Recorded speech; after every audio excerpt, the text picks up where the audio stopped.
What is up, beautiful people? Happy Wednesday. I'm your host, Kaylyn Kyle, joined along the likes of Andrew Wiebe, Dax McCarty, and Taylor Twellman. Now, questions for you, Mr. Andrew Wiebe. You had Taylor Twellman on ground with you, and I feel like you should have brought him out to the island because there are some beautiful paintings there, and you left empty-handed from Stephen Fry's house.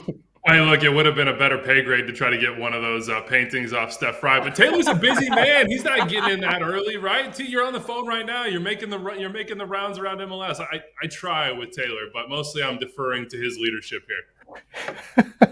Weeb, let me put you on the spot. Are you real quick. asking me a question? No Weeb, question. let me put you on the spot real quick. Whose artwork was better, Stephen Fry's or old school FC Dallas Breck Shea? Ooh. Oh, you know what? That is. No. You have to answer. How can I choose? I will say this. I love Steph's work. I had a moment in time where Breck had a post online where I could have bought one of his pieces. It's a huge piece for like $500. It is still one of my biggest MLS regrets of all time. That should be left hand should be in my living room right now, and I screwed that up. It was a beautiful painting. I love what you're doing, Steph, but Breck, that still lives in my heart to this day, and I know I'll never get it. It breaks me. R.I.P. Left Foot Studios. I love it. Guys, it was an incredible week of football here in Major League Soccer and in the FIFA Club World Cup playing game, the CONCACAF Champions League. So again, this show is about you three 100% and myself because we all love ourselves way too much, but it's all about the fans in the chat. So if you have any comments, if the guys have any crazy takes, if you disagree with us, if you like our takes, get in the comment section. We're going to read them along this hour show. Again, this is not about us. It's all about fan interaction. So make sure you like, subscribe, get into the comments. So let's get straight into it because I'm so excited for this. It's the FIFA Club World Cup. We're less than 2 weeks away, 32 teams, 12 different venues here in America, a lot of them being on the East Coast, which is, for me, my own backyard. So I'll be going to a lot of the games. I cannot wait. But now we officially have 3 Major League Soccer teams. We have the Seattle Sounders, we have Inter Miami, and the latest, LAFC in a massive playoff, a one-off game, knocking off Club America in, I feel like LAFC fashioned Denny Bouanga with the game-winning goal in extra time. Taylor, let's start with you. You were talking to people on ground, and it was some of the most electric atmosphere that we've seen, not only here in Major League Soccer, but in North America. Yeah, Kaylyn, it was very interesting to hear firsthand accounts what the atmosphere was like. Many of them have been in and around this league for 25 plus years. And unequivocally, the answer was it was the best environment they have ever seen. And I think that's what gives me goosebumps talking about what is the potential of where Major League Soccer can go. For the last 12 years, I've been talking about Major League Soccer being on the precipice of really, really being the best league in this continent. Now, Don Garber and the owners have said over the past, I would say 5 to 7 years, they want to be a top 10 league in the world. I'm telling you right now, you should play the video and show the images of what that Club World Cup playing game was like. You had American fans on one end, 32-52 fans on the other. And Dax has played many games in this league. Andrew Wiebe has seen many games in this league. I'm not saying anything that hot right now and saying this. LAFC has not been that good this year at all. They were the best team on the night, unequivocally. And why is that? Because there was real jeopardy. There was something to play for. There was something to represent. And that's what gives me goosebumps about where Major League Soccer has come from, but more so where it can go. Because for me, that atmosphere is exactly what Major League Soccer can represent.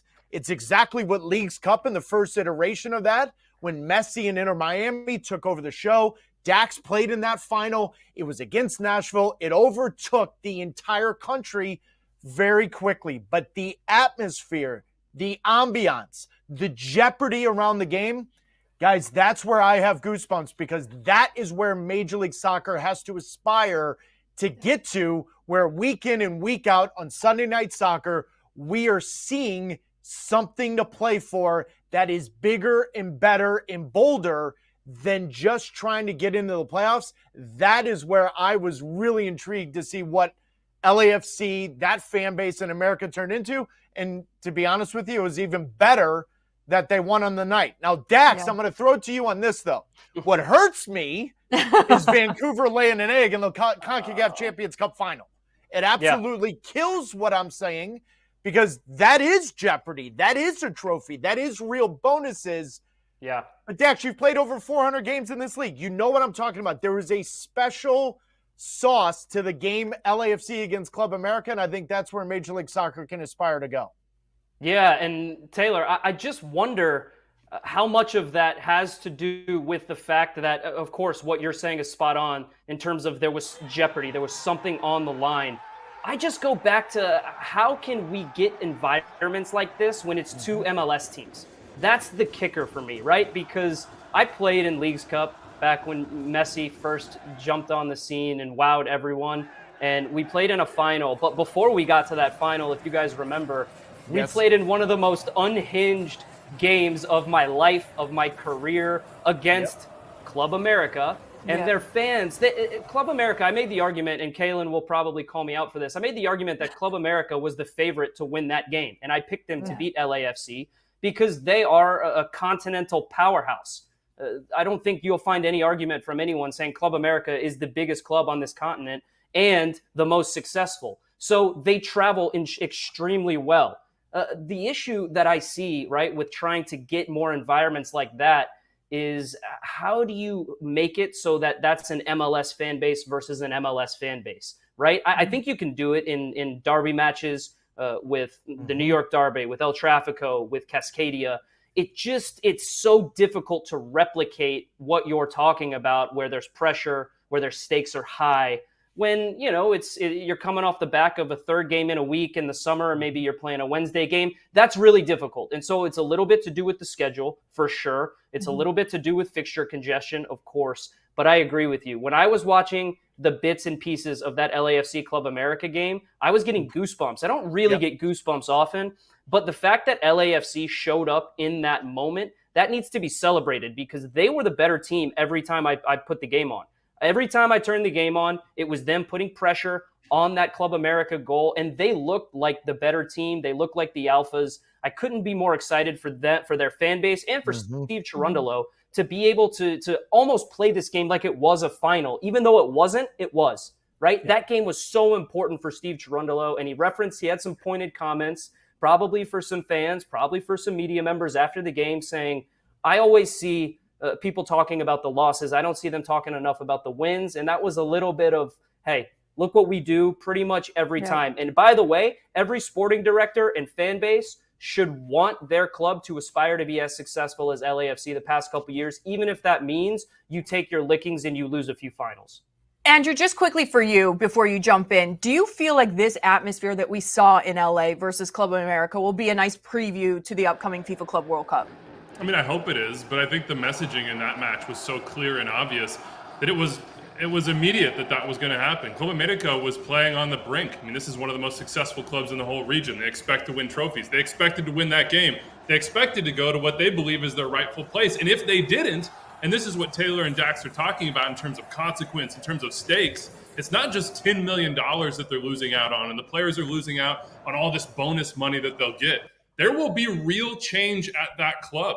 Players will leave. They will not get to stick around. The manager may leave. He's been in conversations about big-time jobs all over the world. And that's sort of the translation that we want and need in Major League Soccer, is where every game there's simplicity in the stakes. The players know what's up for it, whether it's competitive, points in the table, or financial. The fans, by extension, know what it is and want to raise their momentum and their level for it. Like, that's what we need in every single game. And I hope MLS teams feel that urgency in the Club World Cup. Because if they don't, the tournament may not go the way that Major League Soccer or the Sounders or Inter Miami or LAFC want it to go. The level that was demanded of LAFC was massive against Club América. And guess what? They jumped up and met it. The level is going to rise another level in the Club World Cup, and it's up to those three teams to respond and meet it. Sticking into the FIFA Club World Cup, let's talk about LAFC's group, because LAFC now have Chelsea. Obviously, Chelsea just coming off the Conference League winners, Tunes and Flamengo. Flamengo sitting top of the table in the Brazilian League, a very difficult team to beat, and are able to travel well with fans. How does LAFC fare in this group? T, let's start with you. I don't know. It depends on if they make a move or not. As we're literally doing this show, there's rumors that Olivier Giroud may be leaving, going to Sao Paulo FC. There's plenty of rumors floating around right now because of this extra transfer window that is going on, because FIFA's allowing teams like Real Madrid to pay $10 million to Liverpool to get Trent Alexander-Arnold earlier than they were expected to. Antoine Griezmann re-signs with Atletico Madrid because they wanted to shore up his future before going to play in the FIFA Club World Cup. I don't know how to handicap, for lack of a better word, what LAFC is going to do in their group. Now, the games aren't going to be at BMO Stadium, and I think that becomes an interesting one. But when I look at all three groups, guys, I'm not really giving any kind of breaking news here. Seattle Sounders are up against it. You've got Paris Saint-Germain, you've got Atletico Madrid, and you got Botafogo. And that unequivocally is the most difficult group you could argue with Seattle, without Seattle, in the FIFA Club World Cup. I look at Inter Miami and LAFC. Those are the bogey teams, for lack of a better word, to say to everyone else in this FIFA Club World Cup, they might be able to get out of that group. And so that becomes interesting. I'm very intrigued to see if they add a player or two going into the tournament. But Kaylyn, it's extremely difficult right now on June 4th to handicap them getting out of the group if all of a sudden you and I are texting each other, say 72 hours from now, saying, whoa, look at this signing, and then look at another one. So I think it's very important that they get a little bit deeper. They're going to try their best to make a move or two. But I think them and Inter Miami are the two best chances for Major League Soccer teams to get out of a group. With all due respect to Seattle, they are really up against it in that group. Hear me out, guys, okay? Cristiano Ronaldo has not re-signed his contract. He gave us that little peek on his ex. Does he go to LAFC, or potentially we see him and Messi playing together with Miami? That second one seems extremely, extremely unlikely, Kay, as much as everyone on the internet would dream about that. Taylor's like, goodbye, Kaylyn. You can now head out. We don't need you. I don't see Cristiano Ronaldo at Inter Miami. I could see LAFC, but you'd have to be very, very smart with how you do that contract, and I don't know how that looks like. There's no way he's coming over for a 6-month loan. No. So you've got to be able to work that, deal, but right? there's no way he ends up in Miami. Yeah. Can I just say this? While we're talking about odds, let's just set success for Major League Soccer in the Club World Cup. If one team gets through out of the group stage, that will be a success for these three teams, given the groups that they're in, given the challenges that they face. The Seattle Sounders are epic underdogs. I think they know it. Anybody who looks at the group should recognize it. If they are able to get out of the group with the injury issues that they have right now, with the personnel issues that they have, that would be one of the biggest accomplishments in MLS history, in my opinion. So to me, LAFC and Miami, one of the two, if they get through, applause. Yeah. Well done. Let's see what you can do. But here's the thing. First of all, with Ronaldo going to LAFC, I'm not putting him and Giroud on the same level, but every time I watch LAFC play, they are better. Taylor, you watch them a lot. They are better and more dynamic with a younger, dynamic striker in attack that makes runs in behind, that plays on the counter attack. I just don't see how it makes sense unless you're trying to sell tickets. I just, on the field, I get it. He can still score goals, no question. But again, we thought the same of Giroud. Okay, so I'm not comparing. They're slightly different players. I know Ronaldo's still this fitness machine. I don't see it. I don't like it for LAFC. I think they can do better. If you look at the groups, I was doing a little bit of research this morning, and I was thinking, all right, Seattle Sounders, Wiebe's right. I love you to death. I'd put your chances at less than 1% to even have a chance to get out of the group. But you know what success looks like for Seattle? Give yourself a chance in the last group game. Just give yourself a chance. Does that mean you get a point against Botafogo? Does that mean you beat Botafogo? Sure. We are also talking about the reigning Copa Libertadores champion here. By the way, who do they play in that third game, Dex? I'm just curious. They play PSG. Just give yourself a chance. That's what I'm saying. But that's what success looks like. Is if you just go into that game with a chance. We all know PSG is the best team in the world right now. They won the quadruple. Not going to happen. Inter Miami. I was looking at their group and thinking, all right, maybe they've got a good chance to get out of the group. Al Ahly, 6 straight wins. FC Porto, they need no introduction. 5 wins and a draw in their last 6. Palmeiras, their last 10, 8 wins, 2 losses. Like, I just look at some of the form that the teams that they are playing against, and I'm like, listen. Inter Miami back-to-back wins, Messi with a brace, Suarez with a brace back-to-back games. Come on.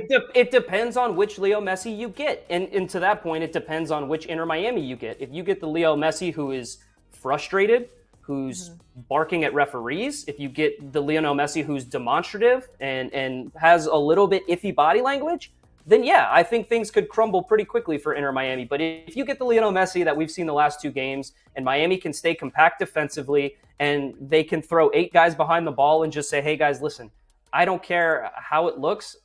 If we have to attack with Suarez and Messi, fine, we'll do that. If they can keep things tight at the back, they have the best chance to get out of the group because they have the best player in MLS, and they still have one of the best players in the world.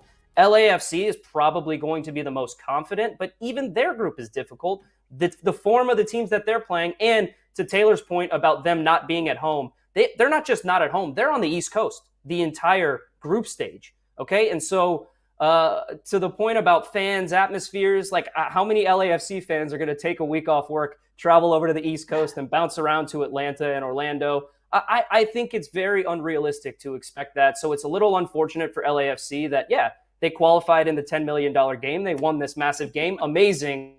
I think they're going to have a little bit of a struggle as well. Dax, you recently moved from Atlanta to Florida, and you're just negative energy right now. I thought that sun was going to I'm not negative energy right now, into you. Hey, there's a difference between negative energy and being a realist, okay? That's a man who just got done moving. No one would be happier than me than to see 2 MLS teams get out of the group. That I would be celebrating to the high heavens. I would apologize. You also said I was negative when it came to the Vancouver Whitecaps, and I picked Cruz Azul to win. But I used analytics, I used my eyes, and I just thought, look, Vancouver 15 unbeaten, but hey, guess what? They're still not playing at their best level. I don't want to say I told you so, Kay, but you didn't respond to the group text when I was like, Kay, told you so. You know why I didn't? Because I was a bottle of wine deep, and I was thinking, do I order a second bottle of wine to my house? I didn't do that, but someone in the group did say delivery wine. I see how it is. I see how it is at the Kyle household. Can I just make a quick point?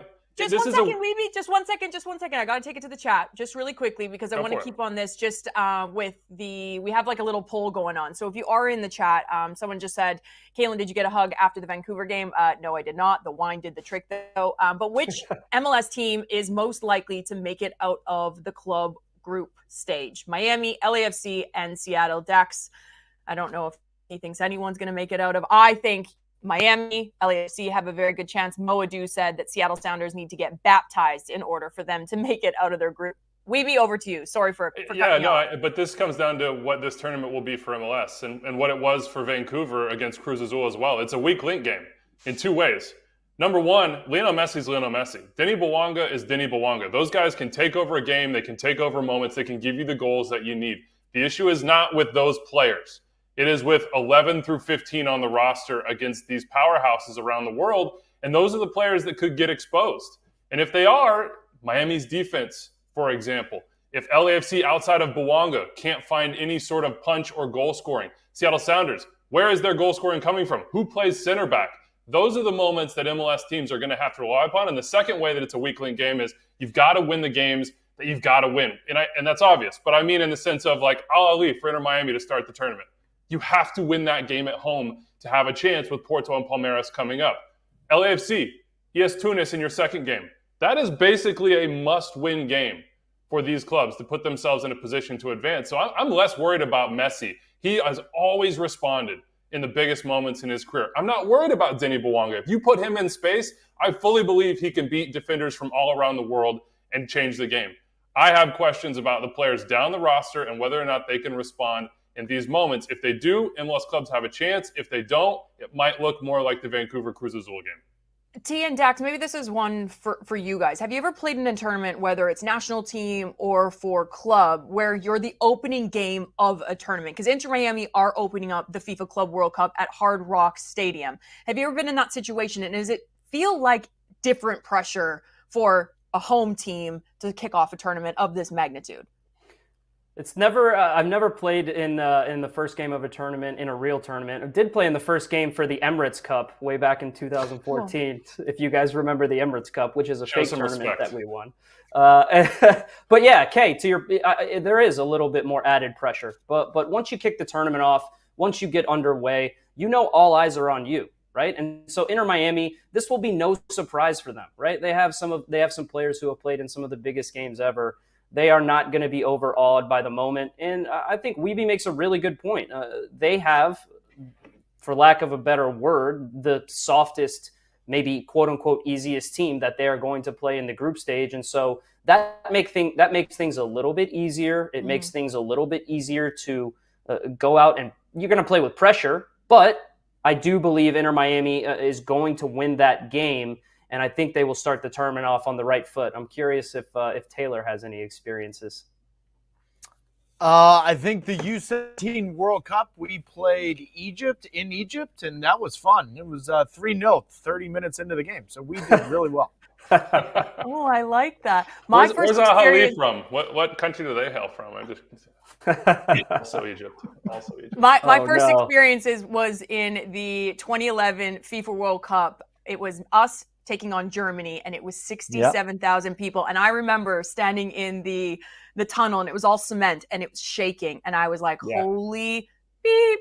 And Christine Sinclair put her hands on my shoulder and was like, just breathe. And I'm like, I'm a little kid from Saskatoon, Saskatchewan, getting my first start here with the national team in a World Cup. It was crazy. So big pressure for Inter Miami, the opening game of the FIFA Club World Cup. Some other news, obviously the Gold Cup, it's the summer of soccer here in North America and globally. But for a team like Vancouver, obviously they're knocked out of the CCC. So I want to just jump into the chat here real quick. Alex said, what teams are going to struggle the most missing players this month for international duty here in Major League Soccer? I mean, let's just start with the Vancouver Whitecaps. I think they have 9 call-ups. I mean, a good half to more than half of their starting lineup is out, and they're coming off of a 5-0 defeat in the biggest game in the history of their club as a Major League Soccer club, arguably the entire history of the club outside the Soccer Bowl. I mean, it's Vancouver. Now is the time to respond. I feel like they were playing out of their minds, both in MLS and in CCC, throughout the entirety of this first 3-4 months of the season. Now you lose half your team. Now you're coming off the biggest gut punch of the season. How do you respond? I think they were naive in Mexico, not just in terms of the performance, but LAFC took Wednesday off. They rescheduled their game. They made sure they were going to be fresh for Cruz Azul. I remain flummoxed, baffled why the Vancouver Whitecaps played Minnesota United at home on a Wednesday before traveling to Mexico City. And this is the test for Sorensen. He passed the first one with flying colors. Can you change the playing style? Can you give these players a different platform off which to showcase themselves and their collective ability? He did it. Check mark. Now, can you continue when everybody knows what you're about and you've been punched in the face? And oh, by the way, you're missing the vast majority of your most important players, including Ryan Gauld, who would have been called up if he was healthy, but we still don't know when he's coming back. Yeah, I'm going with San Diego. They didn't get a ton of players called up, but I look at how good Luca De La Torre and Anibal Godoy have been in that midfield for San Diego, and it's almost like Godoy is turning back the clock.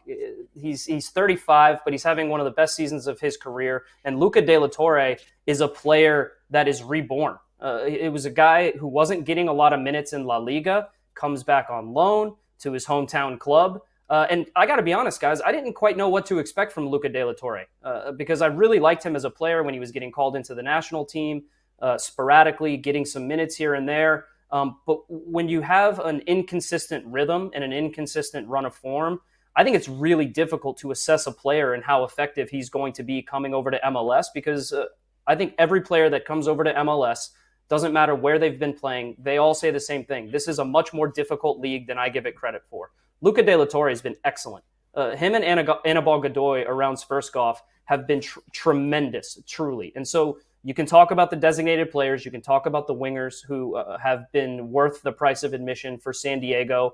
I love what Mikey Veras is doing in terms of the style of play, how they play, the principles he has. They don't change up their style of play for anyone. But such a big part of that team is that midfield and the fluidity in it. I worry about them being able to replace Luca De La Torre and Anibal Godoy, not just for one game, but on a consistent basis. T, what about you? I'm looking at it real quick. I'm having an internal argument with myself between Minnesota United and Philadelphia Union. There's a lot of people in the chat right now about Minnesota, so they wouldn't mind you talking about them. Minnesota and Philadelphia have outkicked their coverage based on us pre-season looking at the teams and looking how they would do. I look at Minnesota United last year. They got really hurt and decimated by the international call-ups, and it kind of took the sting out of their momentum. We saw them Sunday Night Soccer last weekend in Seattle. They're really good in their identity and who they want to be, and they're not shy to be in that and force other teams to have to adapt. And yet Philadelphia is number one in the East right now. And so I said this a couple weeks ago, and I still believe it. They had the 2-goal lead against Miami. I just believe at the end of the year, we're going to talk about Philadelphia Union with little things here or there that they lost out on the number one seed. And who knows, maybe it's the Supporter Shield, because I think Vancouver is going to slip up on their way in. My answer will be Philadelphia Union.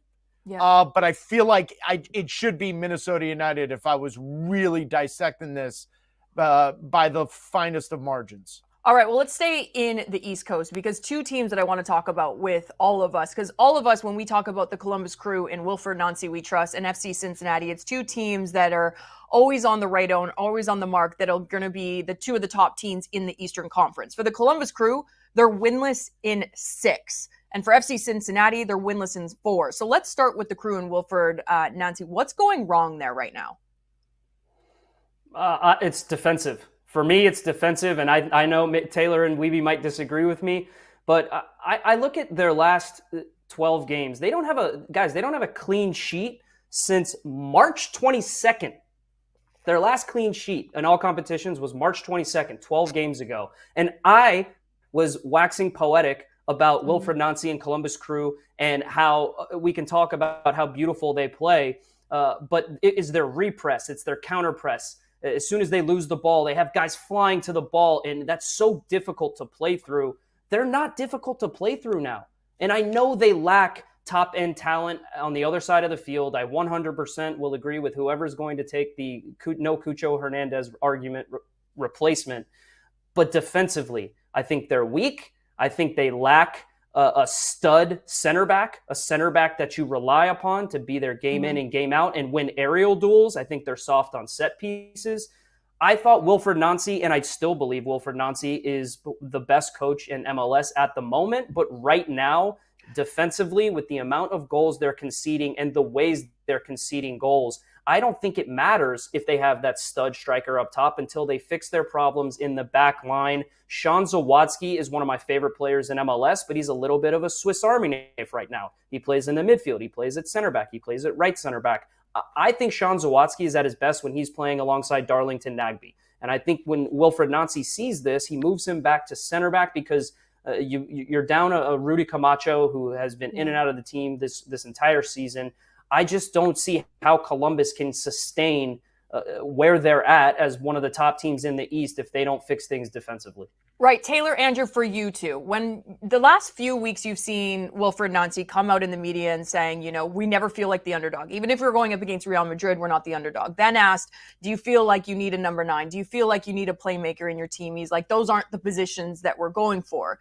Do you feel there's been a shift in Wilfried Nancy of maybe shying away from, okay, maybe tactically I do need to change, or do you truthfully believe that he believes that?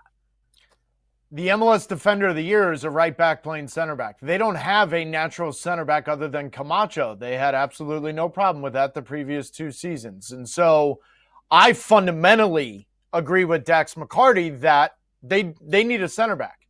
I didn't think they could win MLS Cup with Camacho. I was proven wrong. Last year, I was proven correct. They need a bona fide center back. Now, Wilfried Nancy will sit down and tell me, no, he doesn't. He just made a right back as a right center back the MLS Defender of the Year in Steven Moreira. I can understand that. I can get behind that. I still think I would go for that. But there's a couple weeks ago, I would say a couple months ago, when Daniel Gazdag was signed, everybody was predicting 20-plus goals, 10-plus assists, and even better than what he was at Philadelphia. And I was the only one that raised my hand and said, hang on a minute. When 49% of your goals are penalty kicks, that's where you've got to assess this. Daniel Gazdag has not been good for the Columbus Crew. He has missed, expected goals-wise, 4.7. Now, we all know in the analytical world, I'm going to make this real simple. He should have 5 goals. And at the minimum, he should have 4 goals, and he hasn't done that. They thought that they were going to get something of a hybrid to bridge the gap before they find the replacement to Cucho Hernandez. They have not gotten that. Now, I still think fundamentally they struggle defensively, but I'm going to remind everyone watching the show, the last 14 games last year, they only had 3 clean sheets. They don't care about the clean sheets. More so, they care about scaring the bejesus out of everybody on the other end. They don't scare anyone right now. That is a fact, not an opinion. And that's because Daniel Gazdag cannot be your home run hitter. And anyone that says he was the home run hitter for Philadelphia, I repeat, 48% of his goals, penalties. And so they have to find a way to bridge what they were with Cucho until they get to that spot. Is it bona fide 9?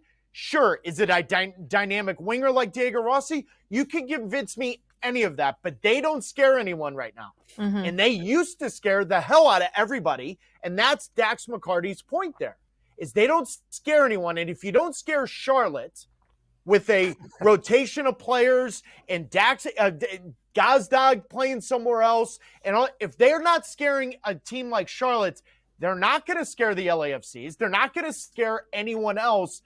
The transfer window is massive. If they go get a bona fide center back, sure, you can absolutely convince me that.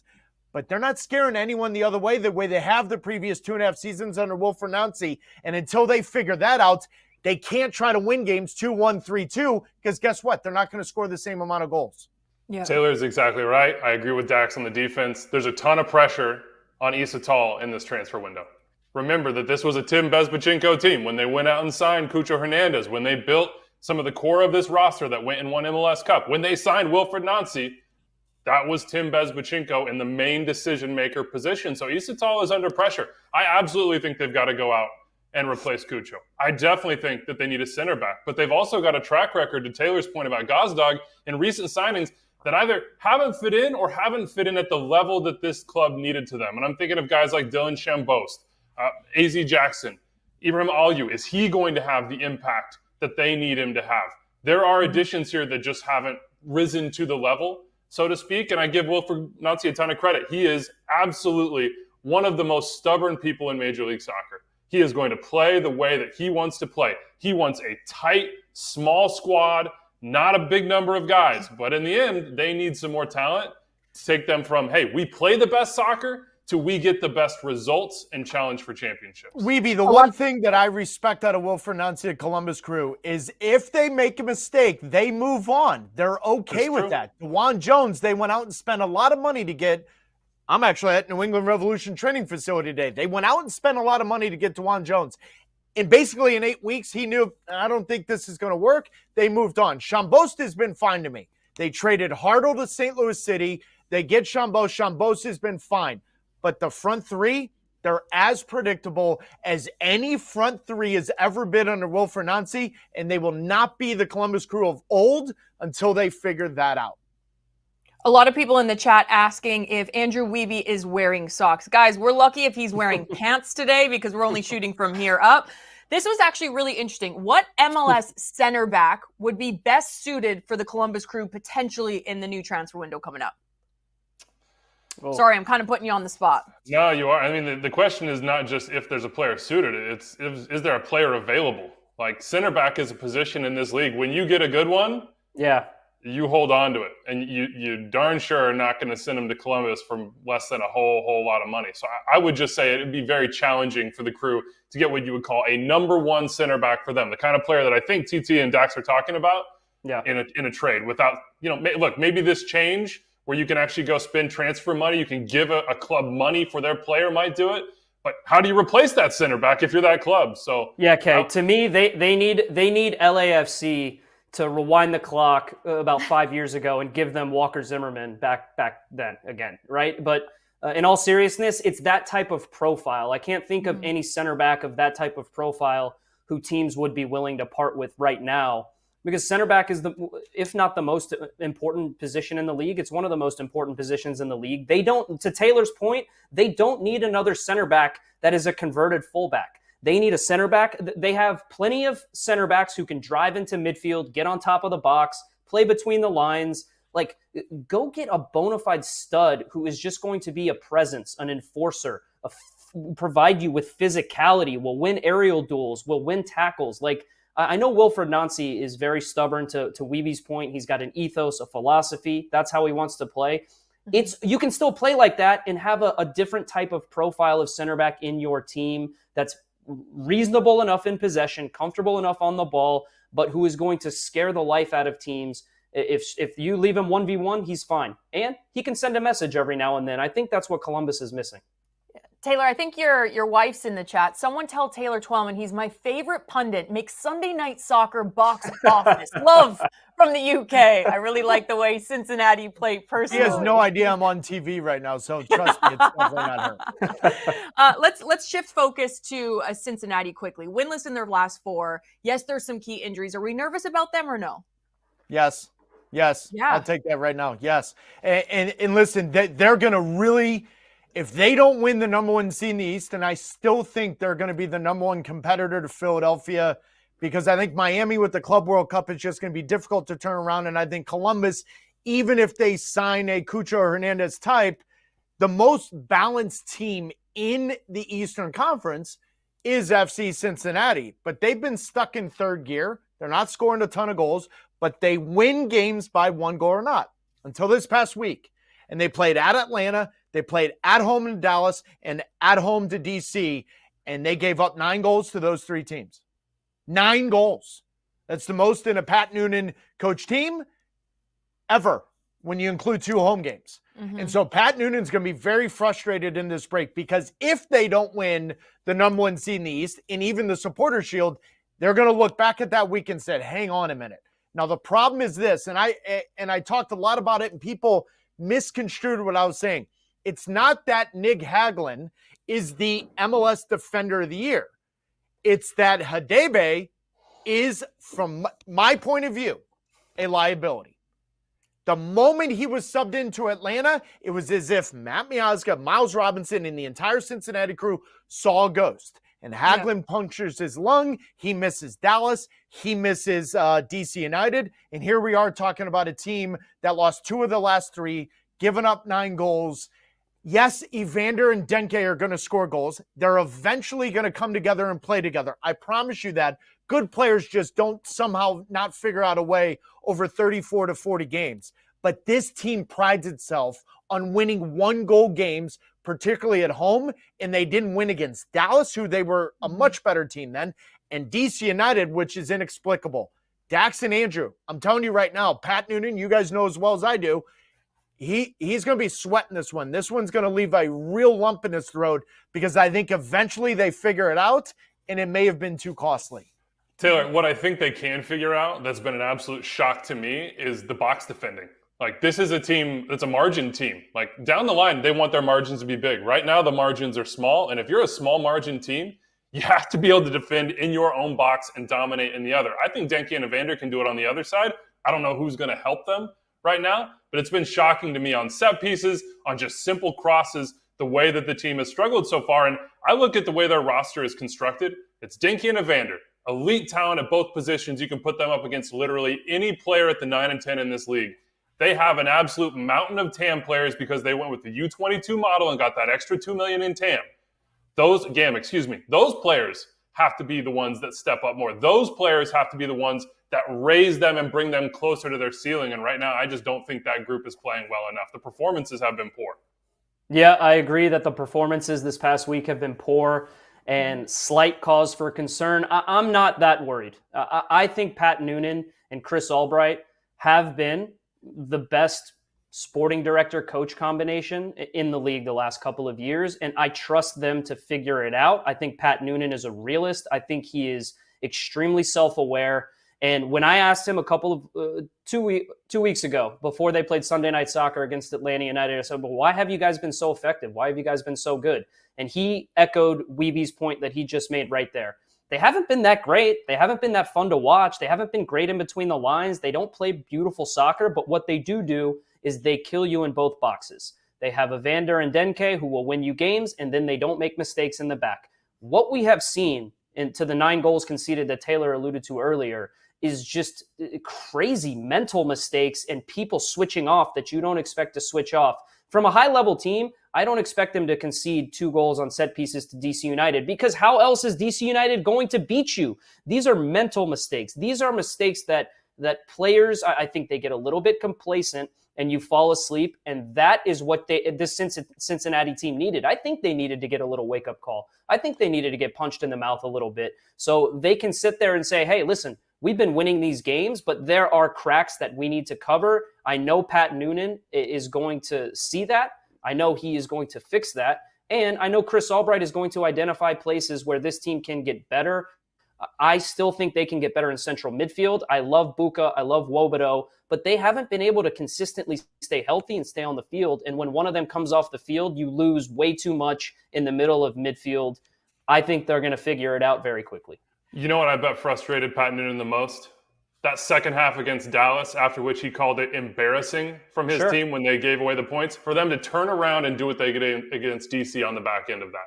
Yep. That is not the DNA and the veteran nature of this group or the championship caliber that they're expected to be at. So, look, Pat softened his comments after DC, and he said, hey, maybe we just need a reset, but Cincinnati need a reset right now, certainly mentally, to be locked in, because that's where this team is going to pick up points. Another team that needs to be locked in, Atlanta United. Ronnie Deila, we thought there was a turnaround when he switched to the white t-shirt, back-to-back wins when he was in white instead of black, but coming off a 2-0 loss against the New York Red Bulls. What do you do if you're Atlanta United? Because when we talk about them, it's like you spend $50 million, and I know we're all laughing. I can't even get the words out. Is it a Ronnie Deila situation? Is it a player situation? Is it both combined? What do they do? They've got an identity problem. And I was wrong on that. I didn't think they did. This was July 2023, July 2024. I was asked this question multiple times, and I was like, no, Atlanta United still has the pedigree and the identity that they came into Major League Soccer with. And then you start really looking at it and analyzing it. Listen, yes, Miguel Almirón, Joseph Martinez, and Tata Martino stole the headlines. However, the Michael Parkers, the Jeff Laurentowicz of the world. It's even Gonzalo Pires. There were some dogs within that group. There were some guys that, you know what, you want to punch us in the face? We're going to punch you in the face. They're way too cute for me. Way too cute. The fact that their new coach in 4 months called them soft, he did. None of us did in the media. Now, some of the players agreed with it. Some of the players responded. FC Cincinnati, they scored 4 goals against that team. And then you think, here we go. But it's an identity crisis, and here's why. In the first 3 years of Major League Soccer, when Tata Martino and Atlanta United came in, they won 68% of their home games. Since the end of that tenure, right after COVID, they haven't won 45% of their games at home. 45% of your games at home. This is the Benz. This is 35,000. This is the intimidating monster that they talked about. And if teams are going in there and half of the time, more than half, are getting points from you and you're not winning, that's 100% an identity crisis. I don't know if it's a Ronnie Deila issue. I covered Ronnie Deila with New York City. I will be the first person to tell you, he really instilled this grit and fighting mentality to that team, but he won that team with Patrick Vieira's team. And anyone that tells you otherwise didn't pay attention to New York City under Patrick Vieira. That was Patrick Vieira's team, and Ronnie Deila gave it a little bit of a twist. But Miranchuk, Almirón, Latte Lot, $52.4 million, and you can't win a home game? That's an identity crisis. And this summer is going to be a big one, and I mean a massive one. Yes, Garth Lagerwey has said Ronnie Deila is safe. I believe it, considering this is Garth Lagerwey's first head coach he's ever hired in his career. He's not inherited Jason Kreis and Brian Schmetzer the way he did, but more so, I think if anyone comes in, and I mean anyone, comes in with a bona fide offer for any of their DPs all the way down, I think they will clean house and start over. They're not scared of it. So I look at Saudi money, and if Saudi money comes in and says, hey, we'll give you X number of million for Moranchuk, he's gone. I think if Latte Lot turns into something, I believe right now there is a real sense of panic within that building because they spent real money more than any other team has spent money in a transfer window, let alone two combined. And guys, they can't win a home game. Yeah. Yep, it can be crippling. That's the funny thing. When I used to go play at Mercedes-Benz to those Tata teams that Taylor's referencing, I'd be like, all right, we're really in for it tonight. This is one of the best atmospheres in the league, and it can actually cripple you as an opponent. Right now, their home atmosphere and all those wonderful fans that they do have, it's actually crippling the team. And look, Yes. I've said this before, and I'll say it again. They have a crazy lack of leadership in that locker room, which is scary considering you have Brad Guzan. He's your captain. There's no one else after that. And Derek Williams, at times, he can be a vocal leader in the locker room, but not so much on the field. And Ronnie Dyla, to Taylor's point, he came out and he called the team soft. He called them soft. And that speaks to that just speaks to the nature of how Garth Lagerwey and the technical department built this roster. I still have friends on the team. I still have friends in that locker room. But I have to call a spade a spade. They have overvalued how good some of these players have been. They have not lived up to that billing, and they have not been good enough. I look at the midfield. You have 3 TAM players, 2 TAM players, 2 designated players in your midfield. And you know who your best midfielder's been? It's been an academy player, a Johnny Fortune, who's the guy who I would put on the team sheet over Tristan Mayumba, over Bartosz Slisz, over Mateusz Klich. And everyone was praising Garth. Look at this guy. He got Mateusz Klich from DC United. He's got 4 designated players. Hey, guys, Klich, listen, he's a good player. We see why DC United was willing to move on from him, because he hasn't been on the field consistently, and he hasn't been a difference maker. And then you get to Miguel Almiron, you get to Alexei Moranchuk, and you get to Latte Lot. All of them have showed little flashes here and there throughout the season. Nowhere near good enough if you want to challenge for trophies, let alone just make the playoffs. We're talking about Atlanta United in a fight to just make the playoffs. It hasn't been good enough from the players. I know Ronnie Dyla is well-liked in that locker room. And to Taylor's point, I don't think he's going anywhere because Garth, he's not going to hamstring himself. He's not going to fire a coach and then admit, I got it wrong, when you had 8 months with Rob Valentino where you had a chance to get it right. That's not going to happen. I think they need to turn over the roster, and they need to bring in some real leaders who can change the culture of the club and the direction of the club. And then from there, you start to assess the talent that you need to bring in. A lot of people in the chat saying Emmanuel Latte Lot, he will come good. He had a slow start when he was obviously a Middlesbrough player 2 seasons ago, but he hit the ground running, and the players played to give him a chance. He will come good. He will come good. Another person saying, Dax, you need to take the assistant job over in Atlanta. He's not going anywhere, okay? Because I can't be in studio with Sasha. He just left Atlanta. He just left. He's gone. I'm out. Yeah, he's not going anywhere. Let's shift to some positive news, okay? But this time over on the West Coast. Drum roll, please. LA Galaxy with their first win of the season, gentlemen. I know it's a tough one. MLS Cup champs finally getting their first win on match day 17 of Major League Soccer. Make it make sense. Do they make the playoffs? Wiebe, you want to go first? No chance. There's no chance that the LA Galaxy make the playoffs. They would need, first of all, up top, for Gabriel Peck and for all these different attacking pieces they've accumulated outside Ricky Puig to have insanely career years, because they're not going to make up for the amount of goals they're going to ship. RSL, I'm sorry, that's not a playoff caliber team in any sense of the word right now. And beating them is just getting the monkey off your back more than it is proving anything. You had half a season, a regular season, to prove something, and you won 1 game in that time. The hole is too big. The talent is not good enough. There's not enough balance. They cannot make the playoffs. They will not. I wish they would, because I need to see Sasha Kljestan with a bare face and a bleached head.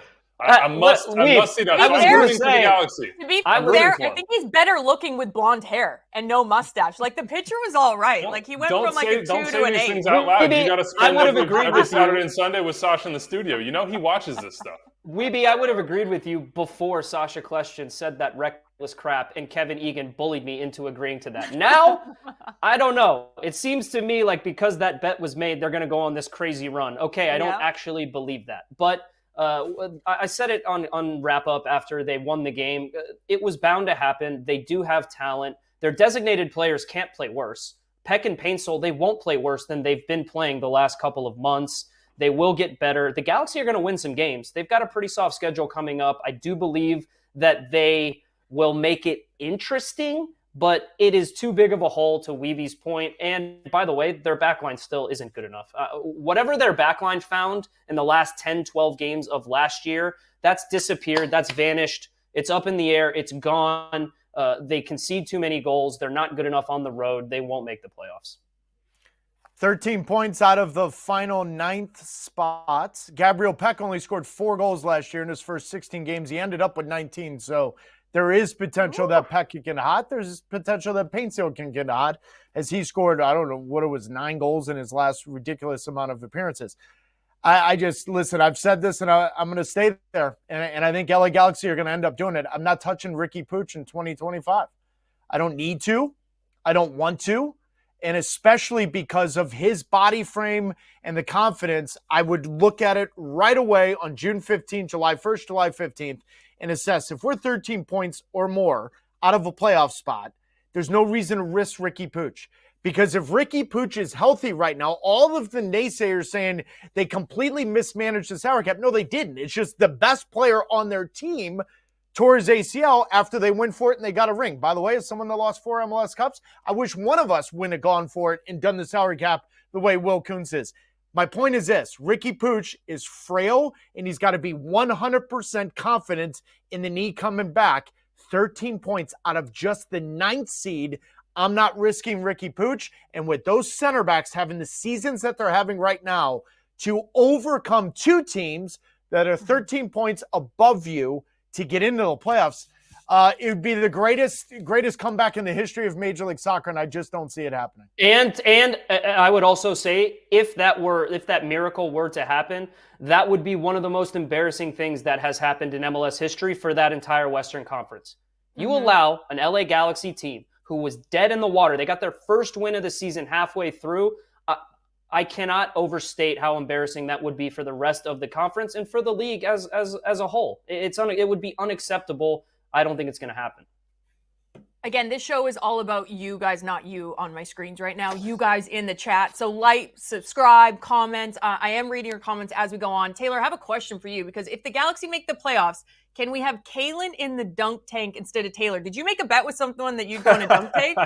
No, when you're on MLS 360, you lose brain cells. So for about 5.5, 6 hours, some conversation goes somewhere. So there is a conversation regarding Atlanta United and a dunk tank. And sure, I was like, yeah, I'll wear it.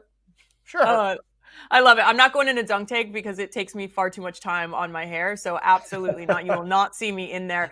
One team in the West I kind of want to touch. I know we touched on it earlier in the show, but just a quick one on the Vancouver Whitecaps coming off that big loss in the CCC, a really disappointing loss.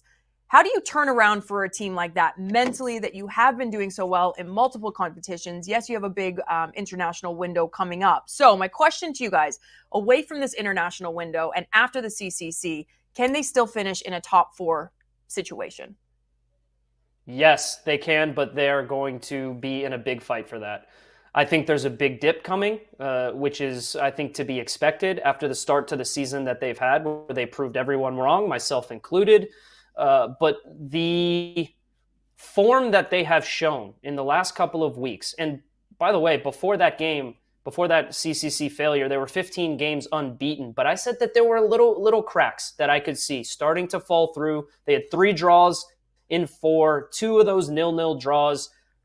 Guys, I don't see other than Brian White, someone who is going to consistently score goals for them. So if Brian White is gone at the Gold Cup, Ryan Gauld. There's so much uncertainty around his injury with some concerning comments that have come out of his camp recently. I think that Jesper Sorensen has a very, very difficult job on his hand trying to navigate the next couple of months and navigate the summer. I think that they've got a nice little cushion in between themselves and the fifth place team. I do believe that they will finish in the top 4 at the end of the season, but I don't believe that they are going to stay on top of the West with Seattle and with San Diego and with LAFC in the form that they are in. I think you'll see Jesper Sorensen, who is the runaway coach of the year at this point in the season. He's going to need to continue to get creative and continue to double down on his ethos and his style of play if he wants to sustain the points totals that they are on right now. It's interesting, Dax, how you said LAFC, because I'm looking at it right here on my phone. They're actually 6th in the West, LAFC. Mm-hmm. Right? So naturally you think, wait a minute, we forget about Minnesota. I'm with you 100%. I don't think they finish in the top 4. They got 2 games in hand. I get that. They're not deep enough. So I think Brian White is going to be very, very, very, very, very talked about, thought about, and intriguing this summer transfer window. And Vancouver Whitecaps are for sale. And if they don't want to make him a designated player, someone in Major League Soccer easily could have Brian White for $4 to $6 million cash. They should. He should be a designated player. Right. But again, until you sell your franchise, Dax, they can't sign DPs without trying to bring in owners. So that now is going to limit. I don't see it. I think Portland up and down, but they can play themselves in the 4th. They've got a game in hand. I think Vancouver struggles. I think it's been fool's gold from the beginning. I think they were a Cinderella story. Everyone liked them. But I just don't see a team that's deep enough to cause havoc. And they're only 6 points ahead of 5th place, Kaylyn. It's only 6. It's not as if they've got this 12-point lead or 13-point lead that, LA Galaxy need to make the playoffs. Kaylyn, it's not that big of a thing where they lose 4 in a row. It's not as if they're running away with this thing. Yeah. I want to switch minds and switch focus. Sorry, Wiebe, I know you need to jump in, but I want to shift our focus to Sunday Night Soccer because we have a big show coming up on Friday. So it's Portland Timbers taking on St. Louis. St. Louis, obviously, maybe potentially turning things around, but Edward Lubin coming back into the lineup was a massive positive for them. But for the Portland Timbers and Phil Neville will be on the show with Dax this coming Friday, so I'm teasing that one, so make sure you tune in with Jillian Sakovitz because that will be a good one. What are we making of Sunday Night Soccer in this matchup? Andrew, we can go with you because I cut you off. I mean, Portland at home against the St. Louis team that, has one win, but has struggled to do much of anything with the ball. The issue for me is that the Timbers have been the best when they haven't had the ball, when they've been able to attack into space. I'm not sure they'll get that opportunity. So coming off a 2-1 win against Colorado at home, this is, to me, a must-win game for them to prove that they would have those top 4 bona fides. And I think that's up for grabs for basically every team in the Western Conference, probably all the way through the 8th or 9th spot. Like, this West is very, very on a level, by which I mean there are no giants running away with things. I agree with Taylor. Vancouver is not a giant. I wouldn't call it fool's gold simply because I don't think any of us thought that they were a number 1 team in the West or in Major League Soccer from the start. The performances were there, but the depth wasn't, and a long season has always been the Whitecaps' enemy. So I think the Portland Timbers have an opportunity to prove that they're in that top 4. Winning at home against St. Louis, that is an absolute requisite to prove that you have those credentials. Yeah. You guys all agree with that?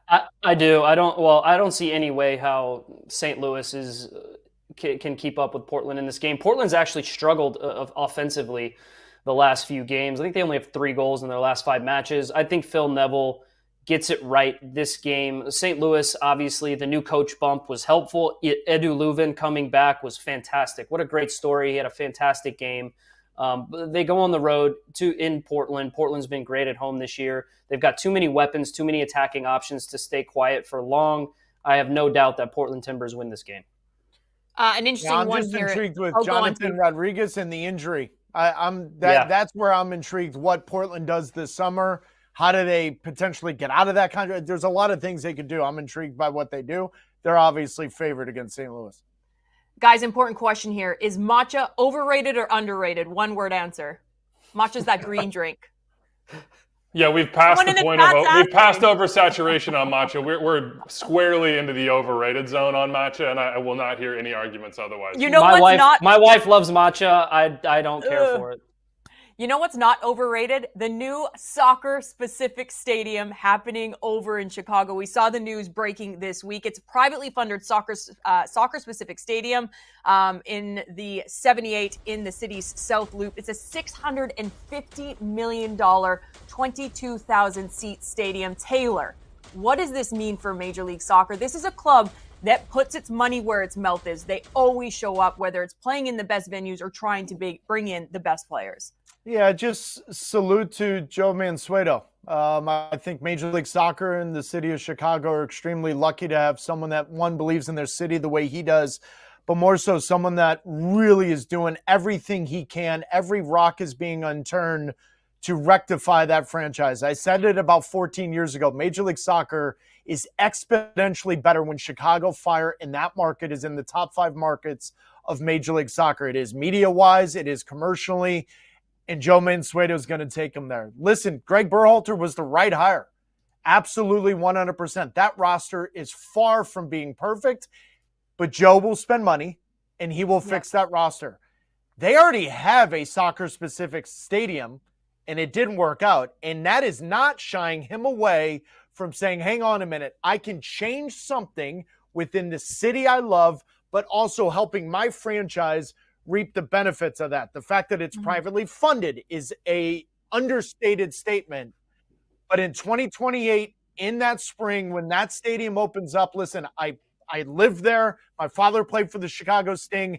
That market is as good as it comes. When that opens up, you're going to be talking about the Chicago Fire in the top 5 markets of Major League Soccer, which is rightfully where it should be. Taylor, Dax, I know you've and been there Kevin, and hold on, Andrew.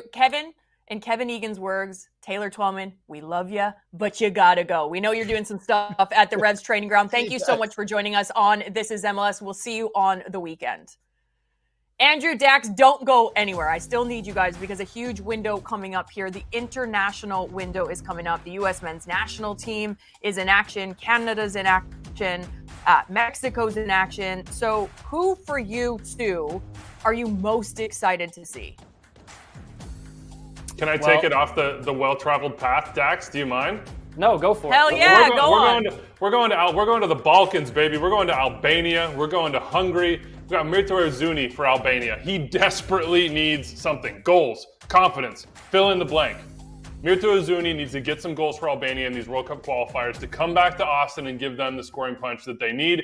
And we talked about Daniel Gazdag. It's not working for him with the crew. So what better than to go to Hungary, to a team that he's comfortable with, where he's performed 2 friendlies, so a little bit less pressure for him. I'm watching those 2 designated players in the international break to see if they can get just a little bit of confidence that can translate back to Major League Soccer, because both of their respective clubs, Austin and the Crew, are reliant on them producing, and right now neither is doing it. Mm-hmm. We're not including the U.S. men's national team and Canadians men's national team in this chat, right? Am I correct there? Yeah, take it off the beaten path. Yeah, you can. Yeah. Okay, take it off the beaten path, and then I'm going to come back onto the path because something crazy is going on in Canada. Go on, Daxie. You know me, Kay. I'm never afraid to be called a homer. Don't care. And I referenced him earlier in the show. I can't wait to see what Anibal Godoy and Panama do at the Gold Cup. I think that they have been, Godoy specifically, who's been so fun this year. I just think Panama is such a good, underrated team. Not a lot of people talk about them as being one of the big teams in CONCACAF, and yet tournament after tournament, game after game, they consistently punch above their weight, and they're a consistently pretty fun team to watch. And yeah, they sit deep and they hit you in transition, but it's effective. And while I don't necessarily love watching that style of play all the time, I love watching effective soccer. I love watching teams come up with different solutions on how to win games. And Panama has come up with solutions in how to be competitive in CONCACAF. We know that the U.S., Canada, and Mexico have already qualified for the World Cup. I would say Panama should be the favorite to qualify in that next tier of teams. Yeah. And Anibal Godoy, at 35 years old, my former Nashville SC teammate, is still doing it at a high level. I'd argue he's having the best year of his career right now with San Diego. Every time you think Anibal Godoy might be, and I use this word sparingly, but might be a little washed or might be at the end. Exactly. Remember, the Nashville was like, I don't know, does he still have it? Bang. One of the league's best box-to-box midfielders. San Diego, it's like, they got bang. One of the best possession teams in the league. He's their best progressive passer. Every single time. With Panama, it's the same vibes. The dude just steps up to the plate, and I take some of those vibes for the U.S. right now, by the way, Dex. Andrew, the only thing that needs washing is your socks, because Godoy, for me, has been the best player These for are brand San Diego. spanking new, all right? I pulled these things on before we started. Just very quickly before I let you guys go, because obviously I know we haven't talked Canada, and I can't do a show without talking anything to do with Canada. Michael Bradley earlier this week was named to the coaching staff for the Canadian men's national team in the next upcoming international window. Are you guys a little bit hurt? You're two Americans. We've taken two of your American greats to our coaching staff, and we're doing big things, baby. How's it feel? Dax, I'm not hurt by them being on the staff and Jesse or Michael. I'm hurt by the fact that they haven't got the opportunities I think that they deserve and should have gotten on their own merits, either with the U.S. or with an MLS team. Like, it's crazy to me that Michael has not had an opportunity like that. It's crazy to me that Bob Bradley, frankly, hasn't been talked about more for jobs in this league. It was not his fault that Toronto FC went down in flames. So if anybody wants to point fingers, it's not Canada. They did what I think is the smart thing for them to do and something that somebody else should have done. Yeah, I'm not hurt by this at all. I think it's smart from Canada. I think it's smart from Jesse to go get, I think, one of the best soccer minds that I've been around in Michael Bradley. I think he balances out Jesse really well. I think they're different personalities. Michael, obviously very similar to his father, Bob. And I think he's going to be very similar to Bob in terms of his coaching style, because that's all Michael has known basically his whole life. And by the way, I appreciate what Michael is doing. I think Michael is showing a ton of humility by retiring, moving over to Norway to be an assistant coach for his dad, to learn the ropes, to see how it's done, and now come back over to the States, take another assistant coaching job. Sometimes I think we get caught up in player names and stature.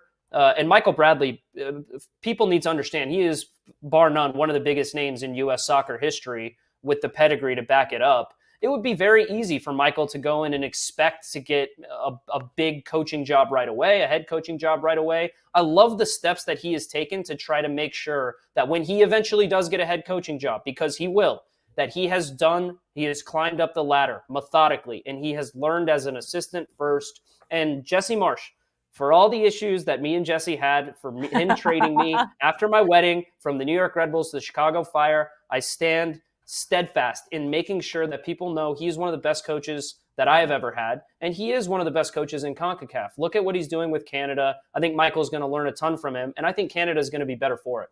Was Jesse Marsh invited to your wedding? Is that why he got rid of you after? Maybe that was the reason? The He was not invited to my wedding. There you go. There's tight invites, et cetera, et cetera. Can I just say, thank you, Wiebe. Tell Kaylyn that, listen, I don't know if she's the boss, but my wife said, hey, you're going to have to make some cuts here, all right? We can't have over 220 the sad thing, Dax, is that you made the cut, and then on the flip side, the numbers game for Jesse went the wrong way. Can I just say, on the Michael point, he's doing the same thing as a coach that he did as a player. Remember the steps that Michael took to get to the quote-unquote top, the grind that he put in, whether it was starting with the Metro Stars and then moving to Holland and taking the steps up and beyond. And in all of those stops, learning something tactically, physically, but also learning the language. Can I just say that grind needs to apply to the U.S. national team in this window as well? There is a huge opportunity for these players to go out and prove what they can accomplish as a group without the quote-unquote big guns.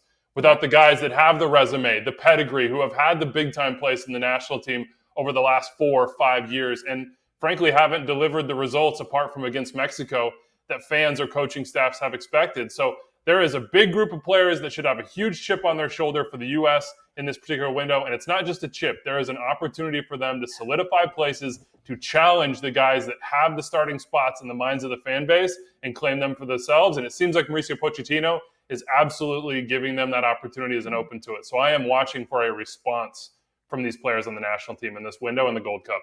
I'm going to end it here. If Canada takes Landon Donovan and it's game over, checkmate, eh? Love it. That does it for us here on This Landon is is already spoken for with Mexico as his second team. Exactly. Make sure, You're number 3.